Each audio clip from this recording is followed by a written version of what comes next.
Dobar dan, ja sam Ivana i danas za vas pripremam čokoladnu roladu sa jagodama i džemom od malina. Prvo krećemo sa izradom biskvita. U zdjelu dodajemo jaja i šećer i pjenasto mutimo.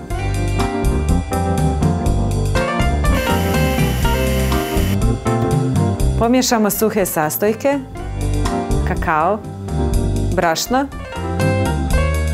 sol i prosijemo u smjesu.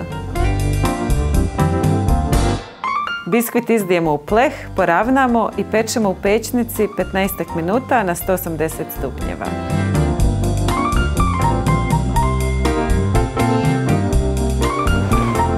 Još vruć biskvit zarolamo i ostavimo da se ohladi.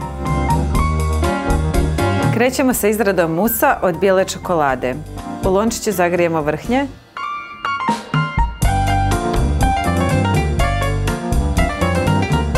I prelijte preko čokolade.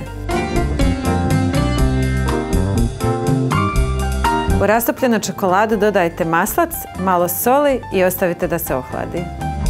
Istucite vrhnje za šlag. Dodajte u čokoladu i nježno promiješajte špatulom. Kremu ostavite u hladnjaku dok se ne stisne, otprilike sat vremena. Biskvit prvo premažite džemom od maline, a zatim musom od bijele čokolade.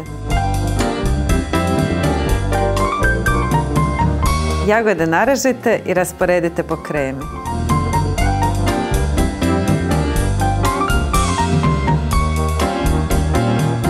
Od vrhnja i čokolade napravit ćemo ganaš.